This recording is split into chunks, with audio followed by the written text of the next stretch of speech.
Welcome everyone, welcome my panelists, and welcome our large international audience. I'm Thomas Mical. I'm an academic architect and have worked around the world, and I now work at Jindal Global University. Our panel is called Minding the Gap, and we're looking at rethinking curriculum and pedagogy in the time of disruption. Adding to that difficulty was already the prior complexity of having universities operate with very different curricula and pedagogies across disciplines and professions already. And for those of you that were on this panel last year, you'll know that it feels quite different now compared to last year. It seemed last year we were more in crisis management and pivoting to digital. Now there's I think a deeper sense of lessons that have been learned and insights, and hopefully those will come out through our conversations today. Some people historically have valorized the disruptive or system shock as a way to rethink things or to rebalance or transform existing systems. And in many cases, our hands were forced to do that. And so we also want to talk about the consequences of that, both in terms of social human capital and other consequences. And to think about, for example, the great opportunities that have emerged around ideas like stored agility, that certain practices or potentials, alternatives were brought to the fore as a consequence of emergency management, or even dusting off in some cases contingency plans to prepare for what is continuing in this long duration with an indeterminate timeline. We were just chatting actually about comparing across different countries how many strains and what the current lockdown situation is, and it seems like it's just as volatile as it was before. Okay. In rethinking the gap, word gap itself is also perhaps a bit of a misnomer. It talks about something absent or missing, a pause perhaps. We can also think about the gap as an interval, as the sound between two other sounds or the space between two other events. And to think about it also in terms of perhaps the parallax, how one thing might be hidden so that something else is exposed. So we also have an opportunity to rethink about transformations of what has been exposed in this long duration. We should also keep in mind to be respectful of the fragility of humans and the social and the negative consequences and faculty, students, family members that have been lost in the pandemic too, not to make short great sacrifices that people have made to continue the processes and the investment in higher education. Also to keep in mind our ethical responsibilities to preserve the human spirit, human culture, and all things that allow us to flourish in this situation. I would also add from my point of view that we always, in the design fields, always try to turn problems into opportunities and to say, what is a creative solution to this problem? And technically designers are not problem solvers, that's actually engineers. We're problem finders or problem identifiers. So often we will start off by saying, what is the real question we should be asking, as opposed to jumping into an immediate technical solution. So I may try to spin some of the conversation that way to talk about all of the expertise we've assembled here online, about the way that people might think about how that ethics of care, but also working through multiple options or investing in something that seemed improbable before but becomes necessary. Okay. So I'm going to start off by tipping towards Alice Prochaska, who is, I was told not to give a lengthy bio, so hopefully this will not be too bad. Former principal of Somerville College, Oxford in the UK. And I think you're still in the UK from what I heard. So I'm going to throw it open to you and to ask you, if you can speak from a very personal subject position, if you don't mind, about the lessons learned and the, I guess, the opportunities or even the improbable things that have been done that you're aware of, or you're proud of, or surprised or shocked by, that allowed people, and particularly the human spirit in the context of university, to keep things going and to actually make things better during this long duration of the pandemic. So if you're comfortable with that complex open-ended question, I'll hand it over to Alice, and I'll do what I don't do very easily. I will mute myself. Thank you very much, Thomas. That's quite a challenging set of questions there. Looking at the questions that were posed to us before the beginning of the conference, it seemed to me that the first one about what the key challenges are in using the existing curriculum, pedagogy and assessments is perhaps the one that I feel best qualified to answer. And I should emphasize that although I was a Pro-Vice Chancellor of the University of Oxford and I am a historian, I am not currently teaching. So I consulted colleagues in the Universities of Oxford and Cardiff, and I hope I can give an intelligent summation, but it doesn't necessarily come so much from my own personal experience. I think the most important thing to say is that people miss in-person teaching. The Higher Education Policy Institute in Britain recently conducted a survey, which they repeated a survey that they had previously conducted 2 or 3 years ago. And people were even more keen on in-person teaching now than before the pandemic began. In other words, the online solutions are not regarded as being long-term or ideal. Having said that, they do provide, of course, a lot of opportunities, and one of them is illustrated by this conference. There's so much more that I do in my academic life and my life on various academic boards that's completely international. We're able to bring in international teaching in a way that didn't happen before. There's far more opportunity for exchanges between universities on opposite sides of the world. And I think that's a positive, which I very much hope we will keep. But the in-person teaching brings with, the lack of in-person teaching brings with it some problems for the professors and teachers themselves, which I think most people would agree about. My colleague who's a professor of physics at Cardiff tells me that he finds it extremely difficult not to be able to gauge the reactions of his students when he's lecturing or providing some kind of tutorial or supervision support. Too often, he's got a large class and it's just a set of black screens on the gallery, and he can't actually see the people he's talking to. When he can see them only in thumbnail and only in part, it is absolutely no substitute for the personal reactions. So I think we need to be very much alive to the fact that in-person teaching is going to continue to be important.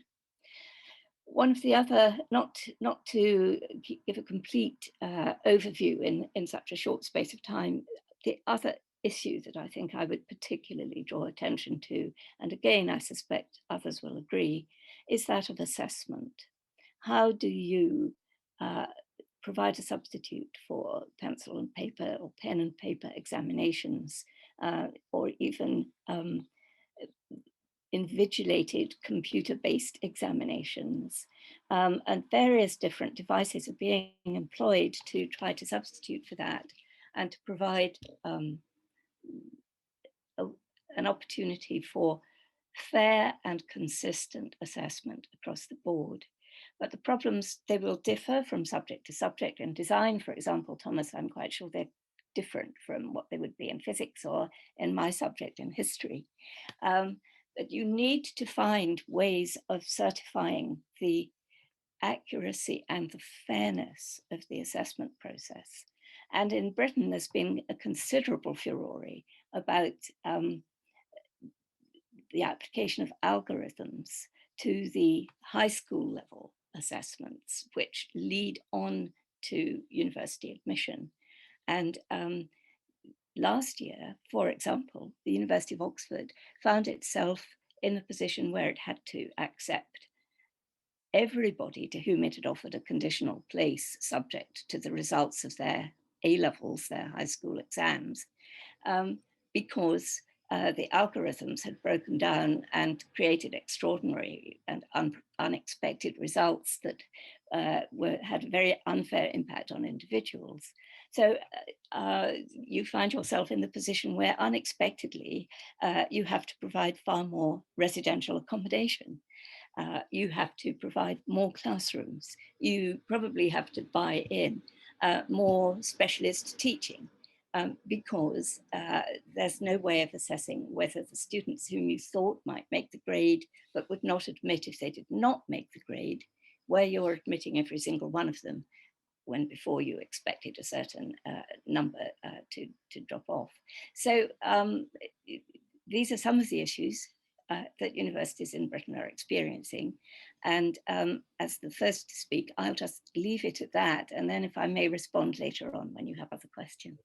No, those are some very interesting insights too, and I'm imagining they'll be quite different in many places. I'm going to jump, because I'm time conscious to make sure we stay on schedule, to Bruce Dowton, who is the believe, the Vice Chancellor at Macquarie. True indeed. Thank you very much, Thomas, and greetings to all of my colleagues from around the world. And I offer you a range of perspectives here, perhaps spanning a number of the different questions we were pre-posed, and some practical and some more ideological or philosophical thoughts. In our transition in the university with 40,000 students on a single campus in suburban Sydney, as we changed our pedagogy over a 3-week period to move completely online, I was really struck by the resilience of both our staff and our students in the acute phase. But that's something that we've come back to spend a lot of time on, and I spend a lot of time talking to my university community now about the management of uncertainty and resilience. I think one of the things that we learned early on, which we've sustained through and has stood us well, I believe, is the importance of very frequent and clear communications to our staff around the changes that are being made, and to our student body as a whole. I can confess that I communicated directly with my university community far more during a 6 to 8 week period than I had done in the first 8 years directly from my office. I have a principle of cascading communications, usually, where I rely on my dean colleagues to do a lot of the communications, but we did a lot more direct communication from me to the university community. We certainly learned in changing the pedagogy, and there's a very interesting study being done by our regulatory authority in Australia that oversees the accreditation of universities about how we all adapted last year. And they've pointed out some common features of success in the transition to online learning.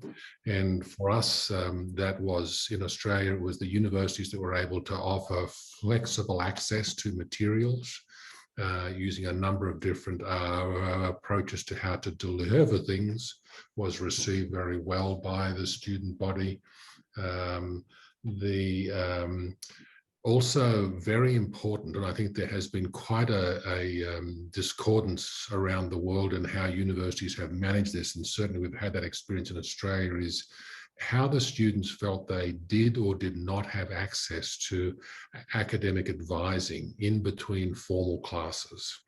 We certainly found in the Macquarie University community, our staff quite voluntarily stepped up and offered a lot more time on Zoom. We use Zoom as a platform to be available to students for advice around classes that were being conducted online. And we certainly received very positive feedback about that from our students. Just to go back to a point that Alice raised a moment ago about assessment, I think that's a very important area that we certainly had more of a struggle with.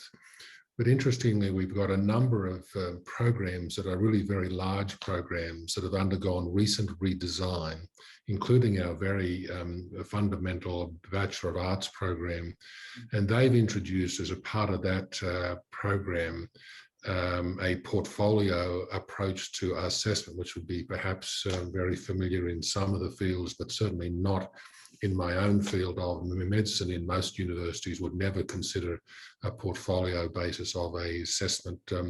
So we're very keen on diversifying our approach towards assessment to be able to cope with the uncertainty, whatever it is. And perhaps I'll close with a couple of words about that. We certainly are spending time preparing our community for greater uncertainty going forward, whether it's a pandemic, whether it's natural disasters in Australia, the bushfires, horrible floods and so on, whether it's geopolitical instability, financial crises and so on. We see this as an important responsibility for really anchoring the pedagogy in a much more flexible and agile approach to be able to increasingly deal with uncertainty. So I'll stop there. Thomas would be happy to participate in the discussions as you lead us on. Thank you so much. Oh, those are some great insights too. And you can already see that there's a great range of different responses from different environments. So this is quite fascinating. Chris, who is going to be here, is having trouble connecting, I believe. So next I will turn to David. David Malone, Rector, United Nations University in Japan, where the Olympics are about to start. David? would you like to share? Thanks a lot. I also will try to build on what Alice very helpfully laid out and Bruce has equally helpfully added on to. Most of my time, of course, is spent on administration and sort of leadership functions. But I did have the opportunity early this year to spend some time in another university with a law school I've been involved with for about 30 years now. And I actually was teaching a hybrid class online and in person in New York at NYU. And that actually pointed some limitations of technology. First of all, it's harder to maintain attention span clearly online than it is in class. Now, students often are playing tic-tac-toe on their laptops in class, but nevertheless, there's a problem for those online.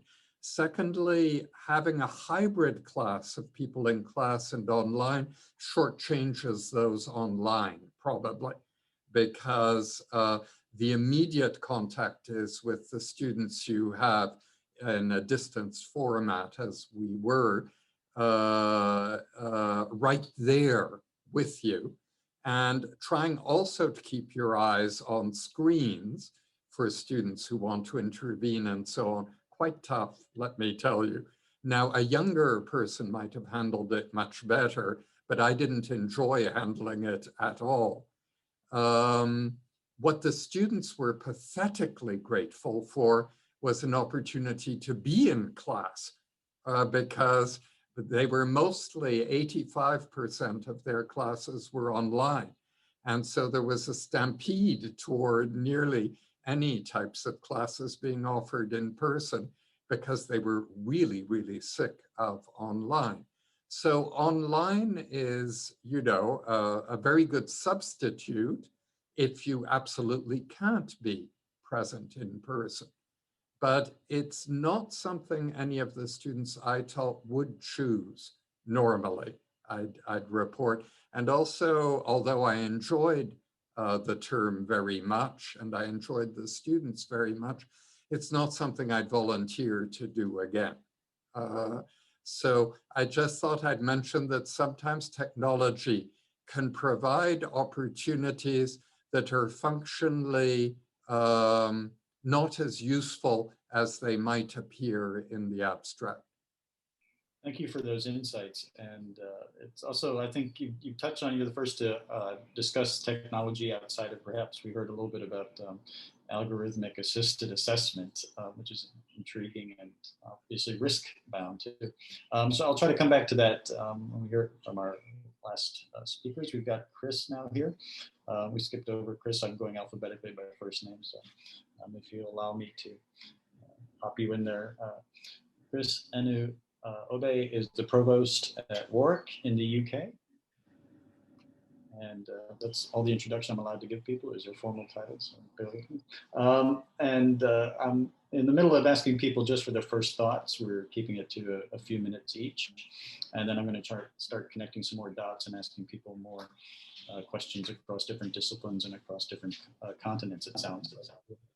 So Chris, you have the conch for about 4 or 5 minutes. Thanks. Apologies for being slightly late. I think we got our time differences mixed up as far as diaries were concerned. And I'm conscious that I don't want to repeat reflections that, that others have offered, but certainly looking from the UK position, it has been an astonishing 18 months. And we've just recently had the results of our National Student Satisfaction Survey. Now that survey gets a lot of criticism, but it does provide useful information. And one of the things that I think has struck me has been that while student satisfaction has dropped, student perceptions of value have dropped, all the things that we would expect, they haven't dropped that much. And I think what we ought to try and consider celebrating is actually the remarkable job that staff and students have done across the HE sector globally, because faced with the pressure to make a flip to online, to adapt to online learning, to online assessment at incredibly short notice, I think what we've seen has been nothing short of remarkable. But I also think it's been a hugely valuable catalyst, because a lot of the trends that we saw, perhaps a smaller number of more innovative higher education institutions piloting and developing, are things that suddenly we've realised across the sector are possible, and they open up a huge range of opportunities. And I think when we look at things such as the development of broader based general education, of the greater use of micro-credentials, of a recognition that we can increasingly curate as well as create content, the greater choice and diversity of learning opportunities that we can offer to students, the greater flexibility in terms of learning, and the way in which we can forge some real connections internationally, not just for that small group of students who are geographically mobile, but actually for much larger groups of students who can now connect through online platforms. I think there are real opportunities there for us to have some massive impact in terms of kind of skills and experiences. The one thing I think we have to remember is we have had a remarkable year across HE. Our staff have worked phenomenally hard. Our students have been incredibly adaptable. There's been a lot of the forgiveness factor around, but that forgiveness factor has a limited lifespan, and we as institutions, I think, will generally need to look at how we invest and how we bring about genuine change that doesn't rely on individual goodwill, but relies on structural solutions. But thank you. Well, those are very helpful insights, and you haven't duplicated too much of what other people have said either, so that was great. Next is Venki Shankararaman. And Venki is coming to us, I believe, from Singapore Management University. Would you be willing to share? Yeah, thank you. Hello, everyone. So interesting enough, I took over as the Vice Provost January 2020. And immediately within the first few weeks, we're already in a crisis mode.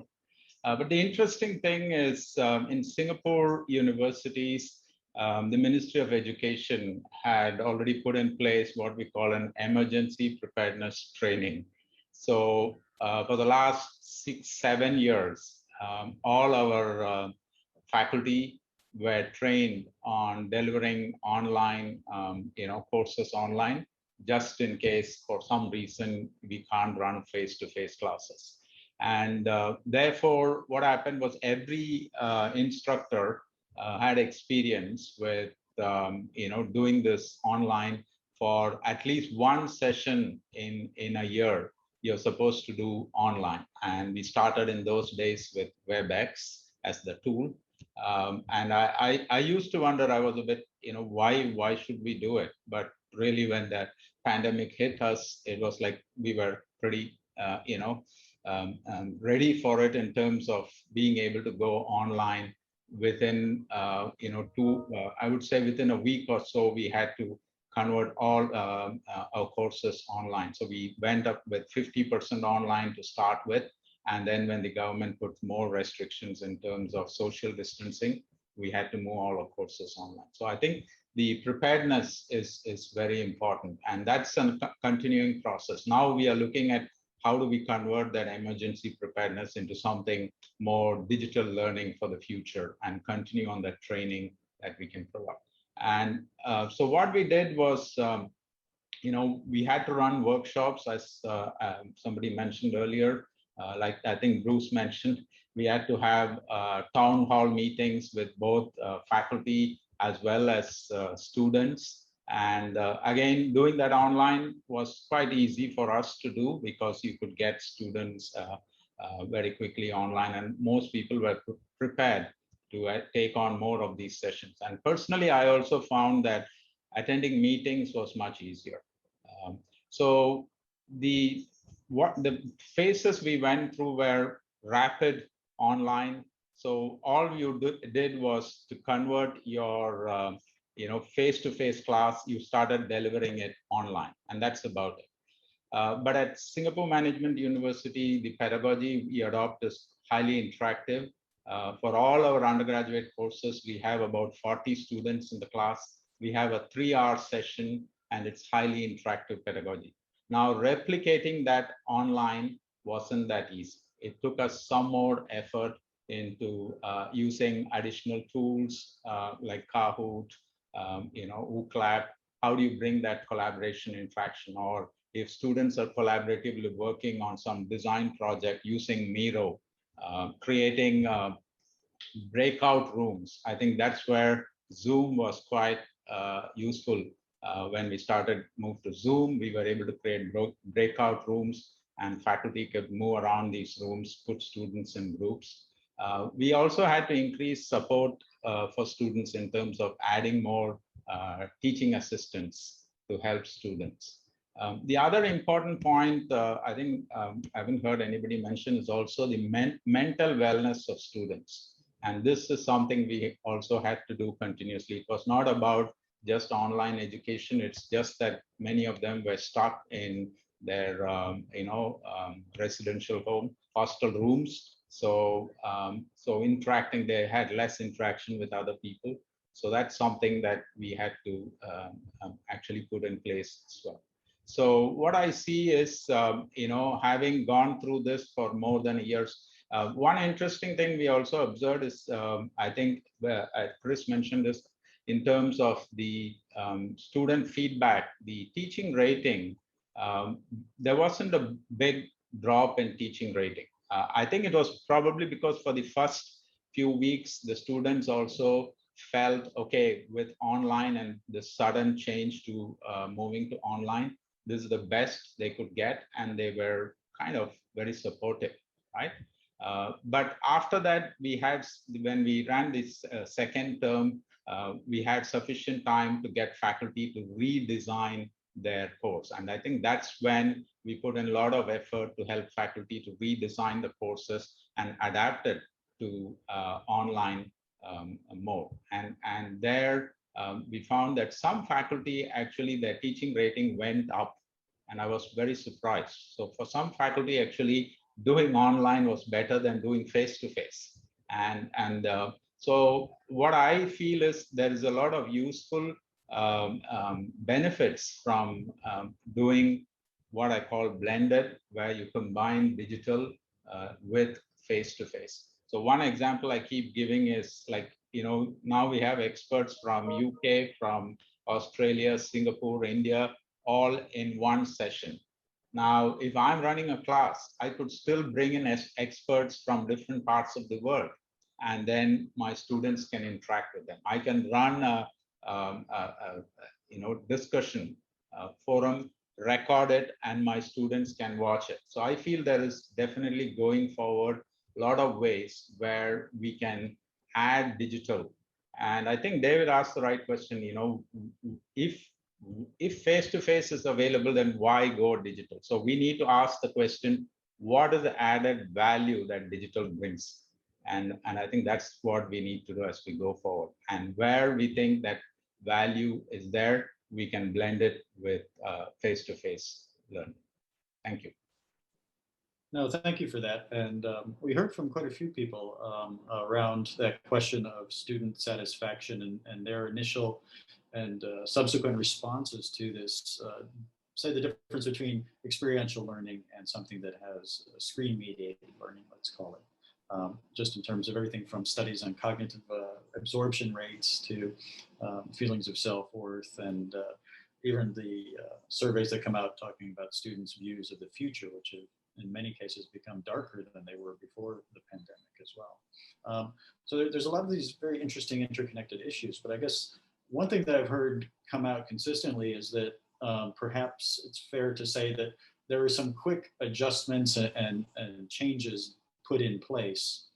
And then only slowly over time did people start to evaluate those changes and to perhaps imagine that this is not a 6-week-long thing, but this might actually be a disruption of the entire higher education sector.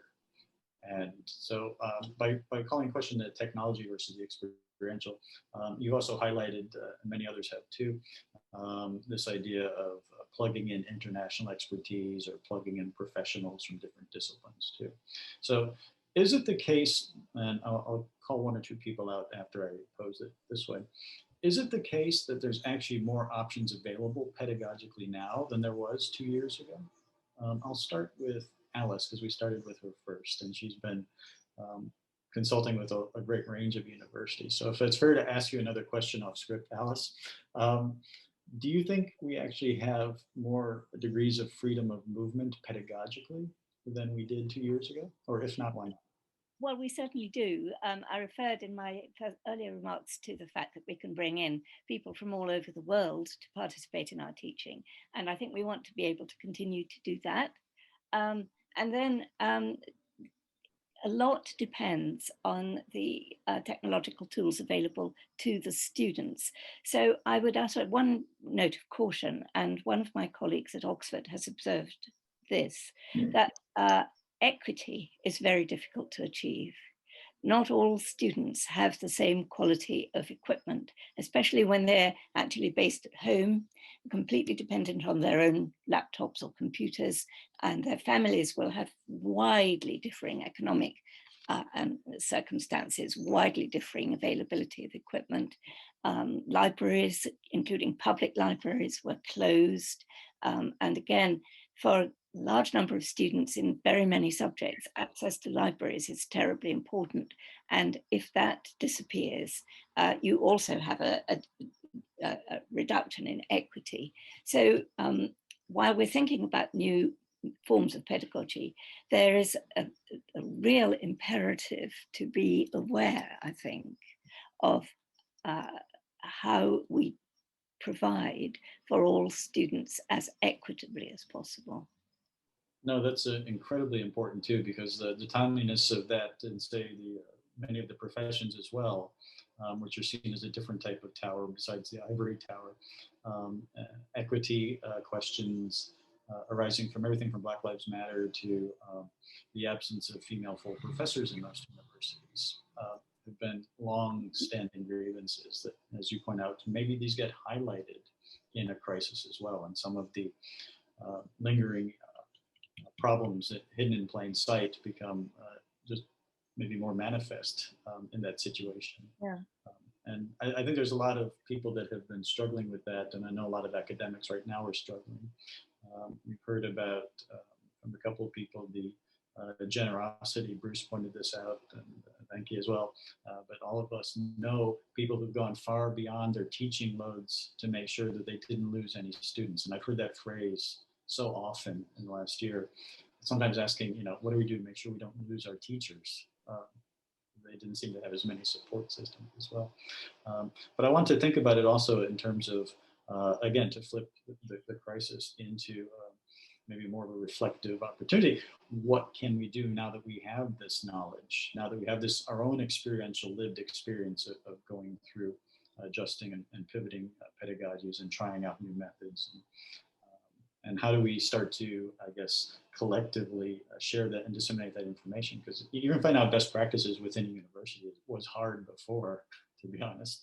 And it's increasingly difficult in some cases. Unless you're social media, you can find examples too.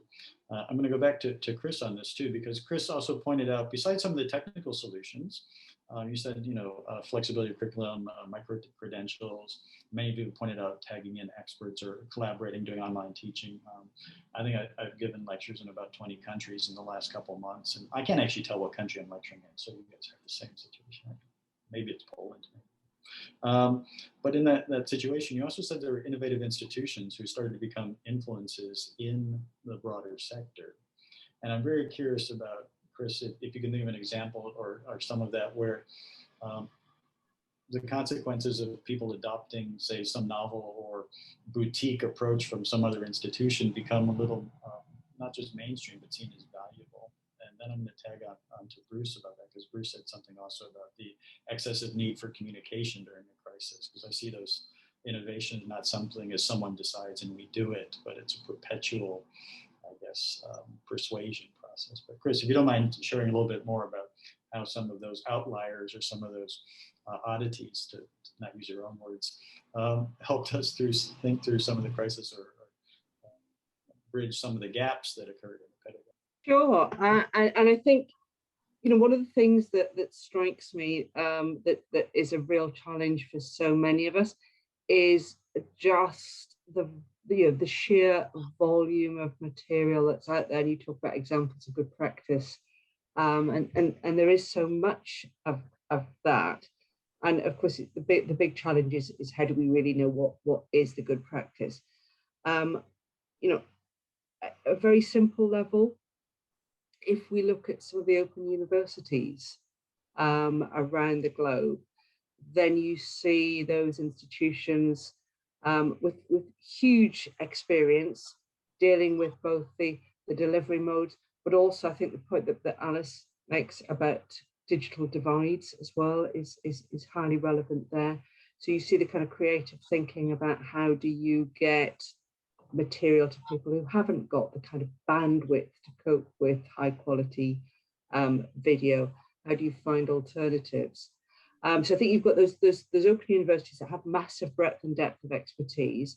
And then I think you have a number of the kind of smaller, often private institutions, some of the specialist schools in the US, but also, you know, we heard examples from Venky, and I think there are a number of specialist institutions that we see across the globe that have come up with just different ways of working.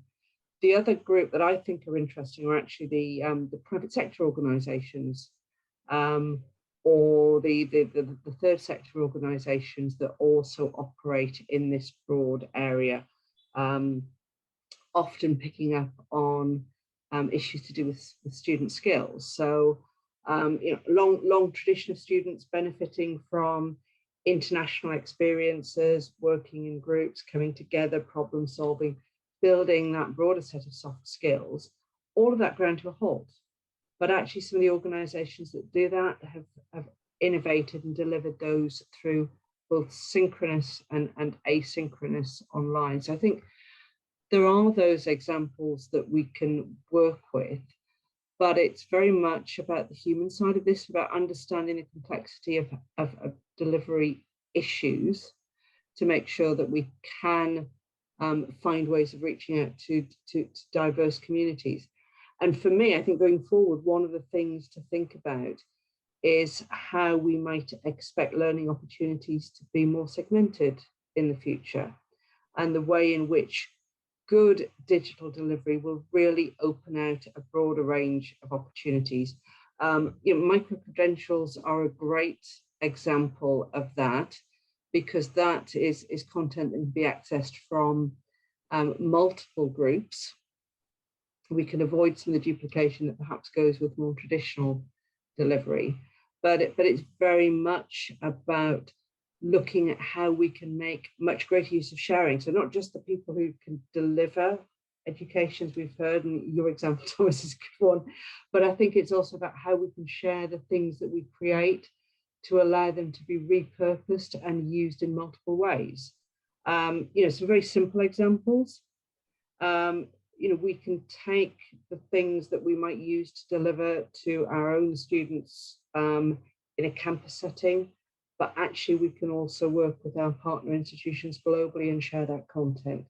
And so there's a big leap of imagination there. And so I think some of this is technical, but actually some of this is also cultural. And it's about how we as educators think differently about how we work. That's very encouraging, and that's a fantastic insight too. Bruce, I promised to come to you next because I'd like a little bit of maybe clarification. Also, truth in advertising. I have a son at the University of Adelaide who just texted me this morning and said they've gone into lockdown and please send money. and international wire transfers into Australia are also apparently on lockdown right now, but we'll get it sorted. But that's a personal anecdote. But I was going to ask a much more significant question. You said one of the responses that came up in your university was the portfolio-based assessment, which to my design-based ears is the only way we assess. The profession will often disregard faculty evaluations as being ivory tower and look at the student work, whereas other disciplines respond much more to those criteria.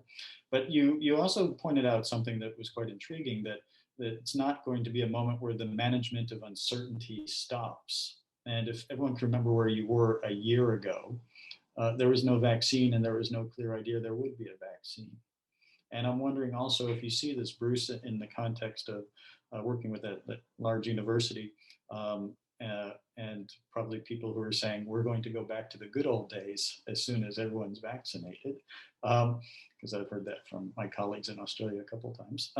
If you think that it's the case that this management of uncertainty is also staying open and staying attuned to alternative forms of not just assessment, but that enriched approach towards learning where, say, portfolios, life experience, doing international projects, as we've heard. Quite a few people have mentioned that, having student teams composed of people from around the world, doing exactly what we're doing right now, saying, what if, and what did you learn? And I'm just asking Bruce if you can talk a little bit about how some of those novel approaches may have gotten into the bloodstream of the university, to use a biological analogy, so that future risks and challenges and uncertainties, the future disasters you plan for. When I was in Australia, or when I was in New Zealand, we had to plan for earthquakes, but no one planned for all of the students international not coming because of earthquakes. So, you can't really anticipate the black swan. But Bruce, if you'd like to share with us. Yes, Thomas, you've opened up a very interesting area there, and I can perhaps start out by sharing with you an anecdote. And I, as a physician and a geneticist by background, I spent a lot of my professional life taking care of extraordinarily sick youngsters, often for whom the outcomes would be very poor. And so at a personal level, I have a very great comfort in helping support folks who are going through uncertainty and potentially dire outcomes. So I actually, at a deeply personal level, was quite energized by the opportunity to really use what was happening in my campus as a way to drive innovation and to get new thinking. And one of the quirky things that I did, and I've done this before with some significant success in redesigning a very staid and stale medical curriculum in a past university, but now I've taken on to do it institution-wide, is I identified, I have 4 large faculties. I identified 4 individuals in each of the 4 faculties, completely independent of the power hierarchy. People who were renowned for being superb teachers and very engaged with the students. And I brought those group of 16 folks together and personally worked with them over many sessions in blue sky setting around what would a future look like that would be about innovation. And the experience I've had this time exactly replicates what I did 15 years ago doing this. In that original context, I then expanded the circuit of people involved by simply asking folks at the end of the planning session over a few months, do you want to keep doing this work? Absolute enthusiasm to stay engaged. Only one thing I ask you to do is invite a friend of like mind to come along, which drove the hierarchy nuts the time that I did that, because they were so anxious that the wrong people would be involved. And after doing originally in a medical course redesign, 2 rounds of bring a friend, we had several hundred people involved. And I'm just in that phase now of expanding it here. And it's wonderful to see the creativity and energy of folks who are not burdened down by worrying about salary resourcing or budgets or timetabling detail at scale level. that's where I've found there's an opportunity for really innovative ideas to come out. And I've really enjoyed working with that group. And I think I've also been encouraging, I often find that having frameworks or simple frame sets in which I can try to make something complex clearer for my community helps enormously. So I've been talking about a very old 2x2 rubric that puts time and place on a 2x2 rubric. Now and then, here and there. And how are we thinking about the flexibility of our educational offerings to be able to be offered in each one of those 4 quadrants? And we've had the experience of just at the end of our first lockdown in Sydney, we opened a magnificent new centre building for the university, a wonderfully designed building, which is a teaching building and social hub for the university. And we had a lot of student consultation in the design, and that building was a mob scene. The students loved that building. And for me, what was remarkable was to see students when they were back on campus using the digital assets that we had put together for when we had to go online, but being on campus to use those digital assets. So moving from here and now to there and then, reutilization of assets that they had had exposure to before, but wanting to be in the vibrancy of a new facility which had been purpose designed around building community.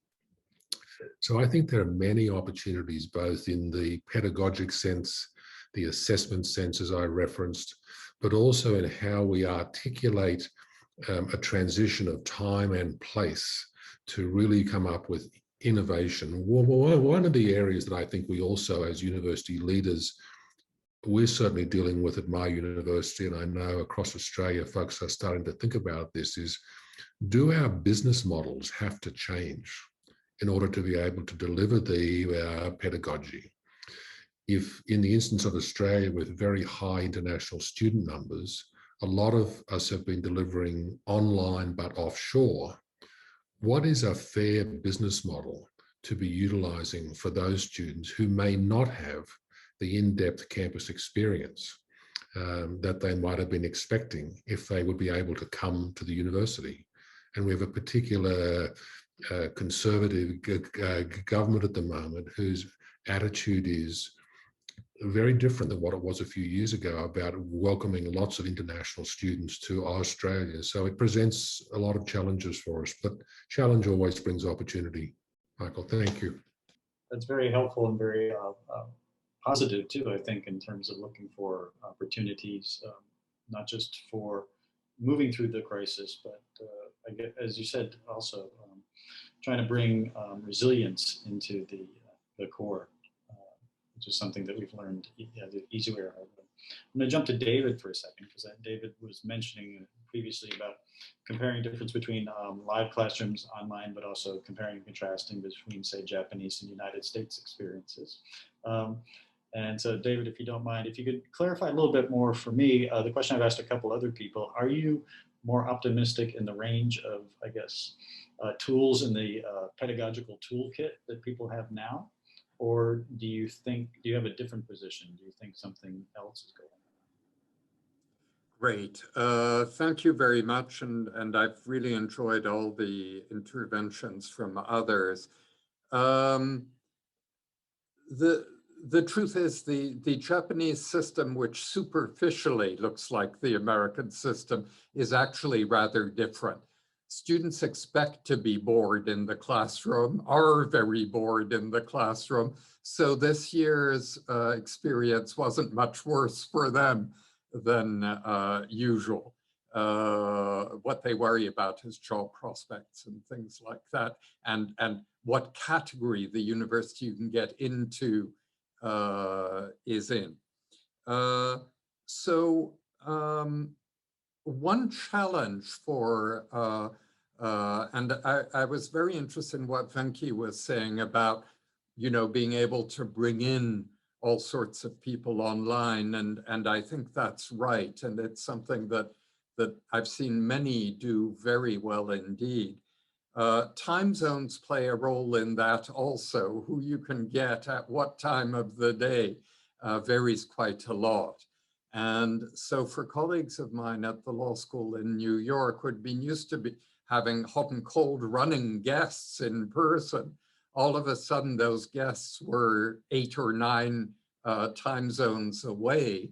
Actually, the current circumstances were more difficult in that regard. So I think it depends a bit on where you are, how flexible you're willing to be. One thing I did want to mention actually is we heard about student assessment, but as somebody who taught during the past year quite a lot, as I think Venky probably did, and others perhaps too, results were actually much weaker this academic year. That was something that worried me, because of course I thought, well, what am I doing wrong to be getting, really much weaker results than usual from young people who are every bit as capable as the young people I've had in the past. So I started comparing notes with colleagues at NYU and elsewhere to see if they'd had similar experiences. And yes, they had. They had had exactly the same experiences. And then you're exposed to, well, do you adopt a sort of curve approach and just grade people in function of that, or what do you do? So I think that while universities are much more better prepared now for the unexpected than they were 18 months ago, at the same time, the unexpected isn't necessarily good for the students. And that's something that I've had in mind very much, because when you're teaching kids who are paying $60,000, $70,000 a year to be with you and others, you pay attention to how the value for money they are getting out of the experience.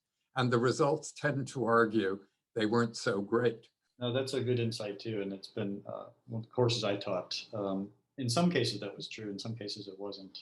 And this also gets to the question of some people are more digital natives than other, both faculty and students. Some courses obviously require a particular type of learning environment that may not be available digitally too. I'm going to jump to Venki because Venki was probably one of the first to mention technology in the discussion as something that was a device or a tool for navigating through the crisis, which also probably implies that your university was already somewhat digital and prepared for these drastically changing circumstances. But Venki, if you could talk a little bit also about this more open-ended question, are you more optimistic now about the range of pedagogies available than you were, say, 2 years ago, 18 months ago, before people knew what COVID-19 was? Yep, thank you. So I was just thinking about it when I started teaching many years ago. I started with these things called transparencies, right? You just write on them and okay, and that's how you kind of have a class lecture, and at the same time you use the board, I guess. And then from there, we moved on to using PowerPoint slides. Sometime, I would say late 90s, early 2000, I would say people started to use more PowerPoint slides. And then now we are looking at other new technology. So I'm quite optimistic, but the challenge is always eventually how do you blend all this tools that you have, and it has to be appropriate to the course and the learning outcomes you're expecting from the students, right? So at SMU, we have a group of courses, we call them SMUX. These are experiential learning courses where students are doing a project with a partner from the industry, okay? And for those courses, we find using this online wasn't very helpful for the students. In fact, they didn't like it that much because they actually wanted to physically go to the company, talk to the manager there, get their inputs.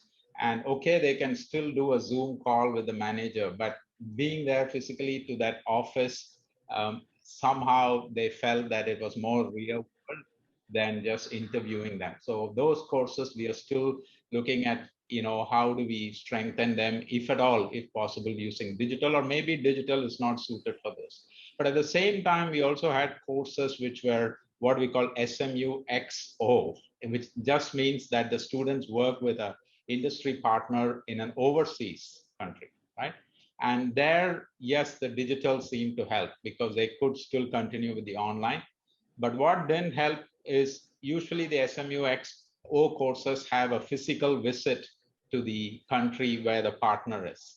Now, without that, the students were finding, okay, whatever you can have all this interaction. We also put in place some country experiences by trying to get our alumni do a walkthrough of, say, a city in Myanmar, because that alumni is working there. So the students have some experience of the country. But physically being there, I don't think that can change, right? So for our going forward, we are looking at, what I see is, for example, what we are doing is up to 4 sessions out of the 12 sessions, we are telling faculty, you can do some digital. It could be synchronous or asynchronous, okay? But you have to justify what is the value in that digital component, okay? And what's the value for both the faculty and the students, because eventually, as David mentioned, students are paying fees, so they have to have a value. We can't, and they will accept now if you do online because there is restriction to movement. Whereas if everything is open, then why not go back to face-to-face? So I always ask the question, why? Why are we using the digital? What's the value add? We also experimented with some group of courses which are called COIL. This is Collaborative Online International Learning. So this is where 2 professors from 2 different universities will collaboratively develop a course, and students from both universities can take those courses, and it's delivered online. So again, there is a value there. But as David mentioned, one of the problems we faced was students didn't like hybrid, where we had some students physically in the class, some online. And personally, I don't like hybrid meetings. I'm sure all of us are online. This is nice. If some of us are physically in a room, the rest of us will be left out, right? So there we are still trying to see how can we, overseas students, if they are participating, can we have them in the class somehow? Though there are technologies available for that, but whether how expensive and what's the return on investment. So that's something we need to think about. So what I see going forward is, definitely there is opportunities, but I would not just use technology for the sake of using it. It's more what value does it bring in, and how do we blend that with our current pedagogy. Thank you. Great, thank you. I'm getting streaming questions from the audience. I think you've triggered a lot of pent-up curiosity, or more in some cases. So I'm going to try to pull out a couple of the maybe more provocative and recent ones too, because some of the questions have been answered, I think, partially through our discussion. The first one, question 4 on my list, coming from the audience, has to do with considering diverse financial backgrounds of students and availability of their resources. And I would inflect that by saying, now that COVID has established a new norm, how can assessments and learning be redesigned to provide fair and equal opportunity for non-digital students? Absolutely.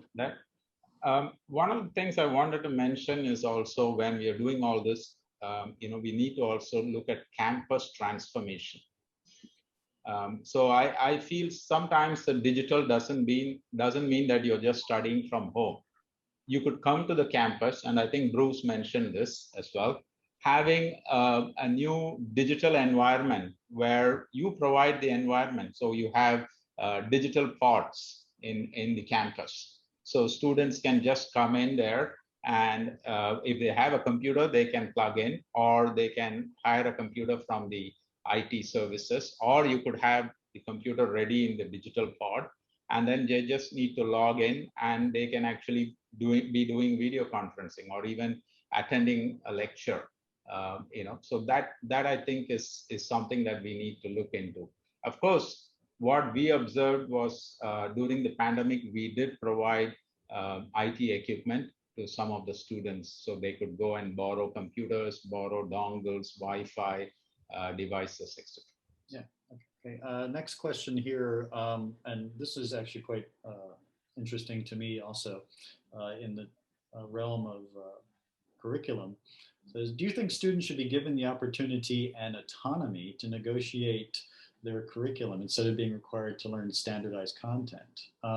I think maybe one of the ways to think about that is, given the new normal of the pandemic situation, are universities more willing to accommodate alternative learners, alternative learning styles? For example, when I was in Australia, the David Inayappan School of Indigenous Studies, I think for remote students, had 13 starting points in any academic year, as opposed to 2 semester starting points. Just an anecdote from my past, but I'm reading this question coming in from the audience, which I think is asking for or requesting consideration for higher degrees of autonomy. I imagine some disciplines would have more autonomy built in than others. I'm going to jump in. Okay, we will start with Alice, Chris, and Bruce. That was a photo finish. I had to go back and double check the screen grab. Okay, so Alice, you're first. Well, 2 things. First of all, just continuing from the previous discussion for a second, I think the digital divide is something that we need to pay very close attention to. And those of us who fundraise for scholarships and bursaries, for example, need to think about how we provide an element of support for digital access at a much more intensively than we have done in the past, when actually costing our scholarships. But the other thing I would say is that my experience is dealing with graduate students from America, as I do at the moment quite a bit, that the digital tends to amplify the louder voices. And I think this is something we want to watch for very carefully, that as we build in our international communities of students and faculty, and this is all highly desirable and going to be very fruitful intellectually and in all sorts of ways, we also want to watch for the dominance of those who, first of all, have greater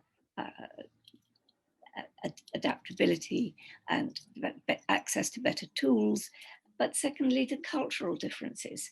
Some people in a mixed international environment just speak louder. And that has become very apparent to me in the digital environment. And also some will grow silent too. That's really true. Yes, yes. Chris, you're next. Yeah, so I think just picking up on that particular question about autonomy in the curriculum, I mean, it's an interesting one, and certainly as we hear policymakers talking about much greater flexibility around credit transfer, around the development of micro-credentials, then that does seem to create the conditions for what you might start to think of as a pick and mix type of approach. I think what we have to remember, of course, is for higher education institutions, the credential that we ultimately award is a signal, is a measure of something, and it's a measure that's used by groups across society, by a range of stakeholders, whether it's industry, government, other HEIs. So it has to clearly represent something. Now, it may be that in some cases, of course, particular learning outcomes will be delivered through quite a variety of different routes, and therefore there is choice. But it's also going to be the case that in some areas we do need a prescribed curriculum. So for me, I think it's probably most likely to be the case that we will need certain core elements. Do we perhaps overteach in our core areas? Possibly. Do we need greater breadth? I think certainly in many areas. Some of that comes through greater choice. Some of that, I think, comes through how we manage the curriculum in core areas and how we get some of the big thematic challenges we face as a society embedded into the delivery of that core knowledge. So very simply, it's if we think about, and I'm kind of probably trespassing in your area, Thomas, but if we think about some of the big challenges around climate, there's an awful lot that we can embed into the teaching that we will do around design of buildings and delivery of buildings, management of infrastructure. So I think we will be able to get some greater choice, but I think we've got to be careful not to see this as an opportunity to open everything up in a way that devalues the credentials that we offer. Thank you for that. Bruce, you also had your hand up. Yes, I just perhaps can extend on from my other two colleagues to raise perhaps a different dimension of this very interesting question, I think, posed to us about greater autonomy or flexibility for students to participate in curricular design. And I think at one end of the spectrum there, it's about how do we encourage pedagogic co-design with our student body and setting the frameworks are right, whether certain things might be more prescribed, but certain things there might be more flexibility. And we've certainly seen very good examples of that, particularly around capstone planning, where there is a much more dynamic interplay between the student and the professor around what might be possible. The other dimension we haven't touched on here, which I have been concerned about for a long while, is that the role of our regulatory authorities in setting the boundaries of what we can do. I personally think that, and I've thought this for a long while, and it's been very difficult to change in my discipline, originally in the health sciences and medicine, is about moving to an outcomes basis and away from a prescriptive approach towards, you've got to have so many hours of contact time to get so many credit points. This is, I think, it's been a very hard area to move in, certainly Australia and in many national jurisdictions in their regulatory bodies. And I'd certainly be very keen for all of us to give thought to, as university leaders over the next little while, to use the opportunity we have before us with this disruption that's gone on to really be creative in thinking about how we work with our regulatory authorities. I've seen some outstanding examples in particularly the post-primary training in the professions, where very clear evidence-based research shows that if you can prove you can get to a certain outcome in a quarter of the time, you are deserving of the credential and being allowed to move on. And I think that our regulatory bodies are pretty conservative, the ones I've dealt with around the world, in their approach towards contemplating a significant shift in the way they are helping us to manage a much more turbulent and dynamic environment, where the students are asking for more engagement in planning their own lives and their careers and their education experiences. So I'd challenge us all to be thinking about the wider dimension of the context in which we work in a regulatory sense, not just our own things we have control of in our own institutions. Thank you, Tom. That's a really important point. My experience in Australia was that also, that often they counted the amount of time you would spend per student per paper for marking, and very little about how to determine if it was a quality paper or not. Maybe things that can be measured get measured, but not everything that's important can be measured. So I think that's a really profound insight that could help us through this. We're almost at the end of time, and the Vice Chancellor will get angry if I run over time. There he is. So in lieu of final statements, I'm just going to thank everyone for your incredibly helpful and cross-linked insights here. There's a lot for us to think through. We did address some of the audience questions as well, so I'm grateful for that. And like many of us, we've counted on your generosity to try to improve the situations for a lot of people. So from all of us at Jindal Global University, we're very grateful for the time you spent in all of your respective time zones to come join us mid-afternoon on a nice summer day in India. Raj, the floor is yours. Thank you very much, Thomas. Thank you, Bruce, Alice, Venky, and Chris, and of course, David, for a fascinating discussion. I couldn't believe that in an hour and 10 minutes, we could cover so much distance. I deeply appreciate the fact that you participated in this session. Thank you very much. And we will quickly move into the next thematic session. Thank you and be safe, and hope to host all of you in India on our campus.